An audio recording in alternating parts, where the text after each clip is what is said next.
Entreprises et leaders se trouvent confrontés à de multiples défis dans un monde en quête de durabilité et marqué par les nouvelles technologies. Quelle place pour l'humain ? Comment créer l'engagement des collaborateurs dans des structures en mouvement ?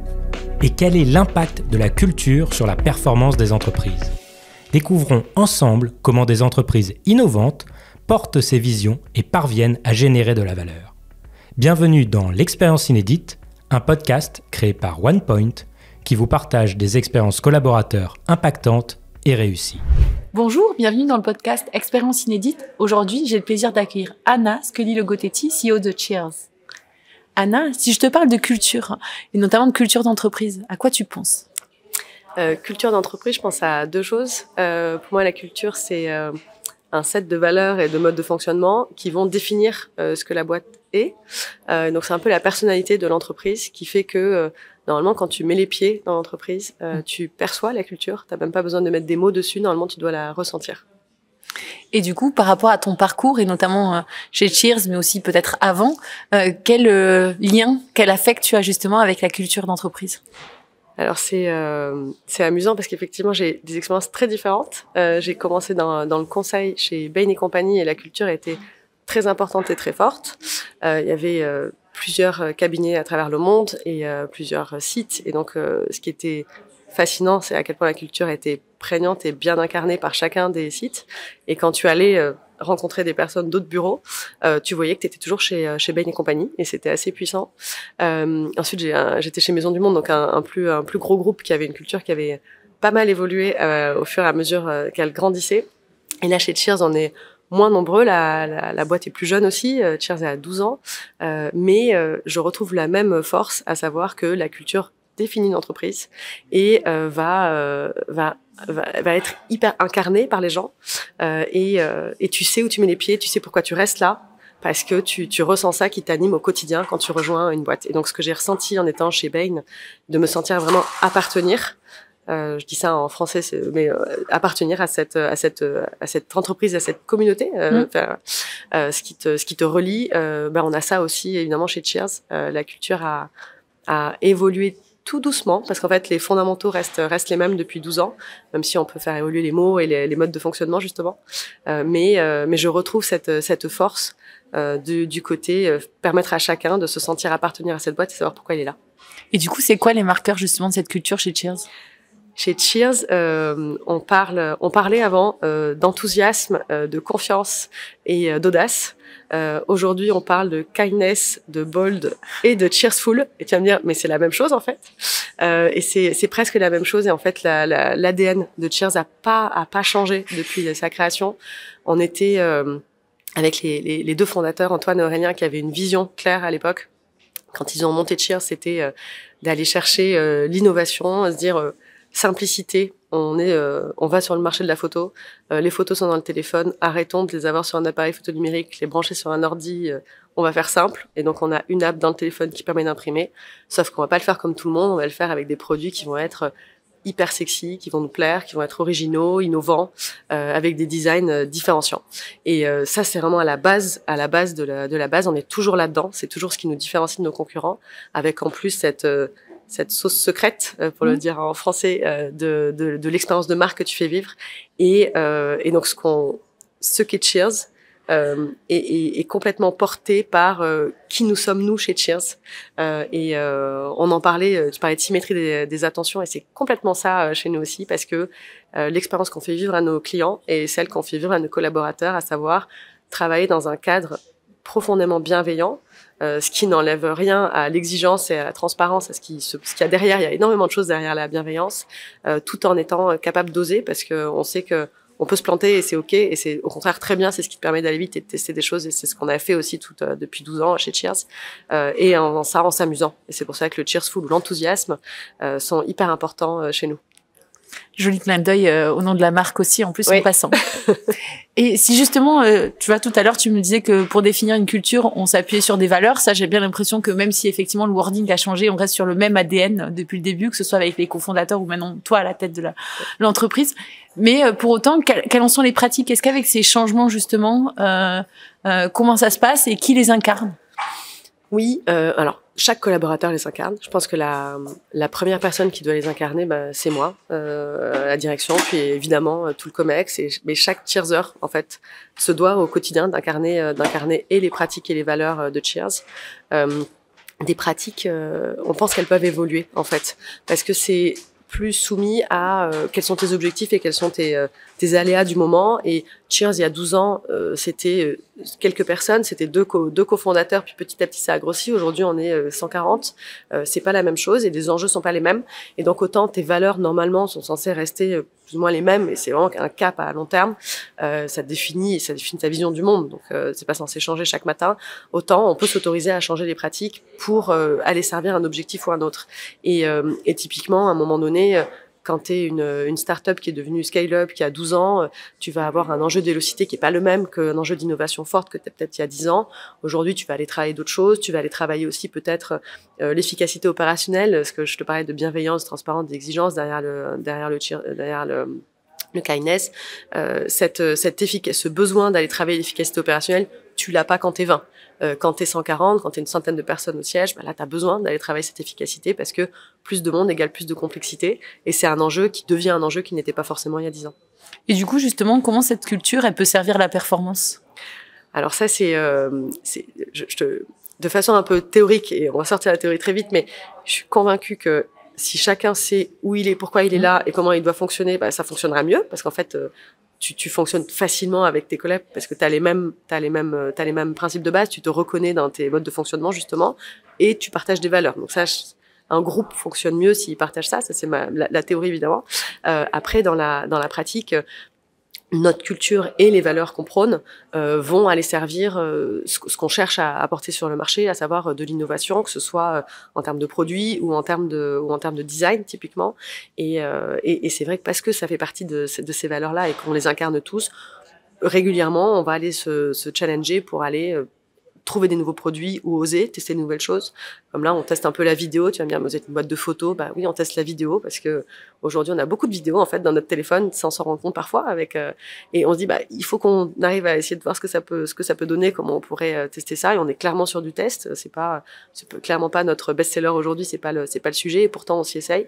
Et c'est justement cette façon de penser, cette façon de fonctionner qui vont nous permettre de rester un peu dans l'air du temps sur le marché et de continuer à avoir cette proposition de valeur et innovante et créative qu'on offre à nos clients. Et puisque vous faites aussi partie d'un groupe, comment ça se passe justement le rapport entre la culture groupe, la culture Cheers?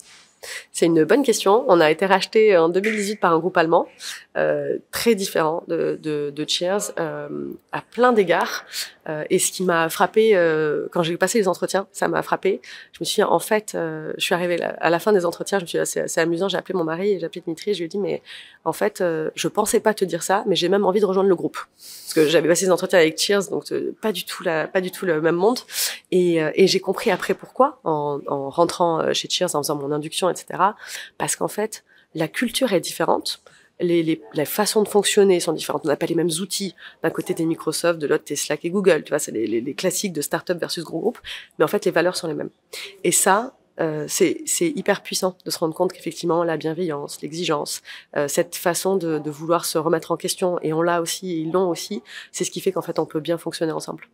Donc il y a un socle de valeurs communes, il y a des pratiques qui peuvent peut-être différer, Exactement. Ou des valeurs même qui peuvent être propres à l'un ou à l'autre, mais en tout cas il y a un socle commun. Socle commun. Et une grande chance que nous avons chez Cheers, c'est qu'effectivement, CV en nous rachetant, on préservait cette culture, avait énormément à cœur de dire ok, Cheers fonctionne comme ça, on va pas aller calquer, aller embarquer toute la boîte d'un seul coup. Ils se sont dit on va laisser fonctionner la boîte comme elle marche. Sur les premières années, en plus les fondateurs étaient encore là évidemment, mais à mon arrivée, la première chose qu'ils m'ont dit c'est toi ton objectif c'est que la culture perdure malgré le départ des fondateurs, parce que on sait que ça fait partie de la réussite de Cheers. C'est cette culture qui est spécifique à Cheers et on veut pas y toucher. On s'est rendu compte qu'il fallait pas et on est bien content de pas l'avoir touché. Et aujourd'hui, ils le préservent encore. C'est vrai que tout à l'heure, tu parlais justement d'alignement. En fait, ça vous permet aussi d'être aligné, si je comprends bien, cette culture avec votre expérience collaborateur, mais aussi avec votre expérience client et la promesse, en fait, de valeur que vous avez envie de délivrer, notamment jusqu'au produit, du coup, final. Oui. Vous savez, quand on parle de Cheersful, d'enthousiasme, nos produits, ils reflètent ça. On a des produits qui sont colorés, qui ont qui reflète normalement le regard optimiste et positif qu'on porte sur le monde. On a aussi un regard engagé sur le monde. Alors on est à notre échelle et on a même un programme qui était on fait de notre mieux, parce qu'on sait qu'on peut pas tout faire bien, mais on fait de notre mieux et ça suffira pas et il faudra qu'on fasse encore mieux demain évidemment. Mais nos produits portent aussi ça, c'est-à-dire qu'on cherche à avoir des produits qui sont durables ou alors réutilisables. Ça dit qui nous sommes. Nos produits disent qui nous sommes. Donc tu vas trouver des produits colorés, des produits enthousiasme, sympathiques, parfois un petit peu là où tu les attendais pas. Tu comprends pas forcément ce que c'est, t'aimes ou t'aimes pas, et parfois ça se rate, mais c'est la vie et c'est comme ça. C'est qui nous sommes, ouais.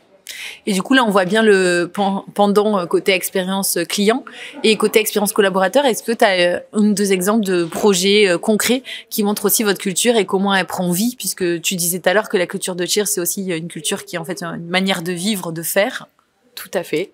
Alors évidemment, je pense beaucoup au Cheersful, mais on ne fait pas que s'amuser chez Cheers, mais bon, c'est plus facile et c'est celui qui me vient. Hier, on avait notre Hollands, donc notre présentation trimestrielle. Comme à chaque fois, ça se poursuivait par une soirée déguisée.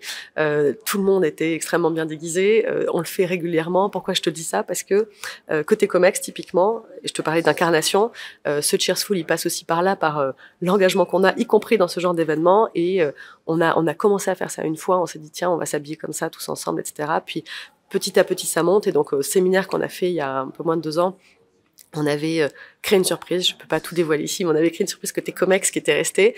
L'année suivante, on a fait quelque chose d'encore plus fou. Donc pas juste un déguisement, une choré, une chanson. On est allé même faire un clip qu'on a dévoilé lors du séminaire. Et tous le jour même, nous disent mais pensez tout de suite à ce que vous faites l'année prochaine parce que là vous avez mis la barre encore plus haute. Et ça passe par là, c'est-à-dire qu'à un moment donné, à la maison, Dimitri, mon mari, me dit mais ouais, en fait, combien d'heures t'as passé à faire ce clip? Mais tu te rends pas compte, en fait, c'est important parce que ça incarne le Cheersful, le plaisir qu'on a créé ensemble. Et maintenant, ils nous attendent là-dessus. Évidemment qu'ils nous attendent sur d'autres choses côté Comex, mais ça aussi. Et donc, on accepte avec grand plaisir cette petite pression qu'on a sur nos épaules pour amuser tout le monde, en tout cas montrer qu'on fait partie de cette joyeuseté de vivre. Et après, par des choses plus classiques, on a évidemment plein de moments de convivialité qui se passent en toute bienveillance. On a je parlais du séminaire et ça fait 2 séminaires qu'on fait, les 2 fois, les 2 années où j'étais là et depuis 2 ans. Et à chaque fois, les organisateurs nous disent on rêve que vous reveniez, on dit pas ça à tous les groupes, mais c'était un plaisir de vous avoir. Vous êtes tellement bon enfant, vous respectez tout le monde, vous respectez les lieux. Et souvent, ils nous regardent avec des larmes dans les yeux en disant mais c'était un bonheur de vous avoir. C'est amusant parce que visiblement, ça doit pas être toujours le cas. Et c'est ça qui est fort chez Cheers, c'est qu'on s'amuse énormément dans une ambiance bon enfant et très bienveillante. Et ça, j'ai rarement vu ça ailleurs. Donc c'est un peu cet esprit du play hard, work harder, qui fait qu'en fait il y a un alignement entre un peu cette culture collaborateur, cette culture client, qui fait que vous pouvez avoir une culture forte et aussi le fait que vous soyez performant en fait dans ce que vous délivrez et ce que vous vivez en fait, mais que vous permettez aux autres de faire vivre. Oui, je pense que ça entretient évidemment la motivation et l'engagement des cheersers. On a une boîte au siège, parce qu'on est 140 avec le laboratoire, le labo, la facto, comme on l'appelle, la factory à Gennevilliers, mais au siège, sur des fonctions siège, on est un peu moins de 100, donc il y a certains postes, au bout d'un moment, tu peux plus trouver ta place chez Cheers et les gens partent et c'est super parce que c'est le moment de partir, mais souvent ils partent en regrettant énormément de Cheers parce que t'as envie de rester là, parce que t'aimes le produit, c'est un produit qui est hyper émotionnel, la photo. Donc évidemment, nous, on le vit fois 1000 en étant chez Cheers. Et puis t'as envie de rester là parce que la boîte t'apporte ce que t'as rarement ailleurs. Et effectivement, je pense qu'un collaborateur qui est bien là, au quotidien, et on lui permet aussi d'être bien au quotidien et d'être bien avec son équipe, vie pro, vie perso, on en parle beaucoup, mais on en est convaincu et c'est essentiel, ça fait que t'as une meilleure performance et une meilleure collaboration entre tout le monde. Est-ce que tu aurais envie d'ajouter quelque chose ? Oui, on parle de culture et pour être intervenu auprès de quelqu'un qui parlait de culture vanille, qui dit qu'il faut pas que la culture soit trop vanille, qu'elle soit trop neutre et qu'elle plaise à tout le monde, parce qu'il faut qu'elle soit hyper proche. T'en parlais tout à l'heure, qu'elle soit hyper unique.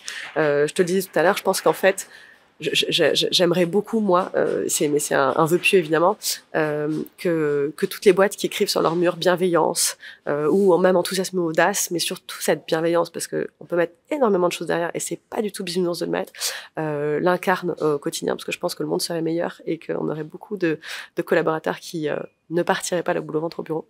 Et nous, c'est ce que je crois savoir qu'on a la chance d'avoir chez Cheers, et j'aimerais bien que ce soit le cas ailleurs aussi. Donc, c'est-à-dire une culture qui soit pas seulement revendiquée, mais qui soit incarnée et vécue, vraiment. Oui. Et cette prise de conscience que la bienveillance, en fait, apporte de la performance. Et donc, c'est pas juste parce que c'est bien d'être bienveillant.